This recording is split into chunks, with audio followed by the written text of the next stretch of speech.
पद्मशाली शिक्षण संस्था संचलित कुचन प्रशाला कनिष्ठ महाविद्यालय व व्यवसाय शिक्षण येथे कैलासवासी वासुदेव बेत व कैलासवासी सरस्वती बेत यांच्या स्मरणार्थ त्यांच्या कुटुंबियांकडून विविध शैक्षणिक साहित्याचे वाटप करण्यात आले।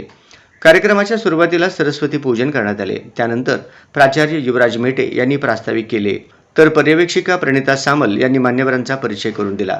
या कार्यक्रमाच्या अध्यक्षस्थानी पद्मशाली शिक्षण संस्थेचे विश्वस्त नागनाथ गंजी होते। तसेच विश्वस्त अंबादास गज्जम, नागनाथ श्रीरामदास यांची प्रमुख उपस्थिती होती। देणगीदार पराग बेत व डॉक्टर स्नेहल बेत यांच्या मार्फत गरजू विद्यार्थ्यांना वह्या व कंपास वाटप करण्यात आले। तसेच सदानंद बोगम व शोभना बोगम यांच्या वतीने 80 विद्यार्थ्यांना मोफत गणवेश वाटप करण्यात आले।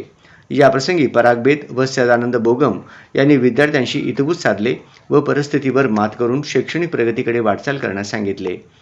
पराग बेत यांनी आपल्या मनोगतात विद्यार्थ्यांनी खूप मेहनत करा, कष्ट करा, अभ्यास करा असा मोलाचा संदेश दिला।